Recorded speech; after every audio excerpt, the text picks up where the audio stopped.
السلام علیکم سر، آپ سے ایک مسئلے کے بارے میں کچھ معلومات لینی تھی۔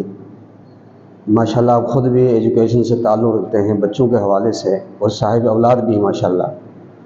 تو یہ بچوں کو آج کل چھوٹی عمر میں 2-2.5 سال میں اسکول بھیجتے ہیں، تو اس کے حوالے سے آپ کوئی صحیح گائیڈ کر دیں ہمیں کہ کس ایج میں بچے کو اسکول بھیجنا چاہیے۔ بسم اللہ الرحمن الرحیم۔ ہاں سر، آپ کا جو سوال ہے کہ بچے کو کس عمر میں جو ہے اسکول اسٹارٹ لینا چاہیے، تو دیکھیں اسلام میں بڑا واضح کانسیپٹ ہے، اور آپ تو بہتر ہی جانتے ہیں ماشاءاللہ سے، آپ عالم ہیں، کہ 7 سال کی عمر میں بچے کو جو ہے نماز سکھانے کا حکم ہے۔ نماز اس پر فرض نہیں کی گئی، 7 سال میں بھی بولا ہے کہ نماز اس کو سکھائیں، اور 10 سال میں جا کے پھر اس کو جو ہے سختی کرنی ہے۔ تو اسلام نے بڑا اچھا کانسیپٹ دے دیا، اس سے آسانی سے اندازہ ہو سکتا ہے کہ بھائی بچے کو چھوٹی عمر میں پریشر پہ نہیں لانا چاہیے، اتنا برڈن نہیں ڈالنا چاہیے، اور اسکولنگ جو ہے کم سے کم بھی 5 سے 6 سال کی عمر میں اسٹارٹ لینی چاہیے۔ 6 سال، ابھی میں ریسرچ بھی کر رہا تھا، مطلب تھوڑا بہت میں نے دیکھا، نیٹ پہ سرچنگ کی، تو پتہ لگا جاپان جیسے ڈیولپ کنٹریز میں بھی جو ہے بچے کی عمر 6 سال ہوتی ہے، تو اس وقت وہ اس کو اسکولنگ اسٹارٹ کرتے ہیں۔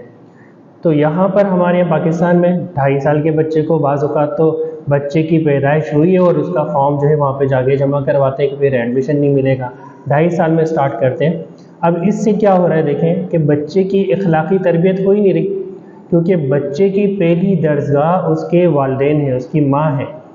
تو یہاں پر بچے کو والدین بالکل ٹائم نہیں دے رہے، وہ 2.5 سال کی عمر میں، 3 سال کی عمر میں جو ہے وہ ایڈمیشن کروا دیتے ہیں، اور اس کے بعد اس کی اخلاقی تربیت بالکل زیرو ہے۔ ٹھیک ہے، اب دیکھیں کون سے ہمارے پاس سائنٹسٹ نکل کے باہر آ رہے ہیں، وہی اخلاق سے گرے ہوئے بالکل ایسے ایجوکیشن، ظاہر سی بات ہے میں بھی ایجوکیشن، آپ بھی ایجوکیشن سے تعلق رکھتے ہیں، تو آپ دیکھتے ہیں پڑھاتے ہیں کس ٹائپ کے جو اسٹوڈنٹس ہمارے پاس آ رہے ہیں، کیونکہ ان کے اخلاق کی تربیت ہوئی نہیں۔ تو وہاں پر باہر کنٹریز، جو ڈیولپ کنٹریز ہیں، وہ 6 سال تک اخلاق کی تربیت کرتے ہیں، یعنی وہ بھی اللہ کا شکر ادا کرنا سکھاتے ہیں۔ وہ تو اللہ کو نہیں مانتے، لیکن یہ تو کسی نہ کسی طرح سے گاڈ کہتے ہیں یا جو بھی کہتے ہیں، شکریہ ادا کرنا سکھاتے ہیں، ماں باپ کا ادب و احترام سکھاتے ہیں، اور ایمانداری سکھاتے ہیں۔ ہمارے یہاں والدین کو ٹائم نہیں ہے، بچے کو ٹائم ہی نہیں دیتے، اخلاقی تربیت نہیں کرتے۔ پہلے زمانے میں آپ کو پتہ ہوگا کہ کتنی جو ہے بڑے جو ہے بوڑھے کہانیاں سناتے تھے، اس میں کتنی ان کو سبق آموز کہانیاں ملتی تھیں، اور جس سے وہ سبق حاصل کرتے تھے۔ اب یہ کانسیپٹ نہیں ہے، بچے کو پھر اسکول میں ڈال دیتے چھوٹی عمر میں، جو کہ بالکل میرے حساب سے غلط ہے۔ ہاں، اگر والدین ٹائم دے سکتے ہیں تو وہ پہلے اس کو ٹائم دیں، اور 6 سال تک اس کو ٹرین کرنے کے بعد اسکول میں ایڈمیشن کروائیں۔ ہاں، والدین ہی ٹرین نہیں ہیں، ان کے پاس بالکل ٹائم نہیں ہے، اور گھر کا خرچہ نہیں چلتا، ان کو دونوں کو کام کرنا ضروری ہے، تو ایک الگ بات ہے کہ بھائی وہ تو بالکل ٹائم دے ہی نہیں سکتے، اور بچہ 6 سال تک ایسے گھر پہ پڑا ہوا تو اور بیکار ہو جائے گا۔ تو کسی بھی طرح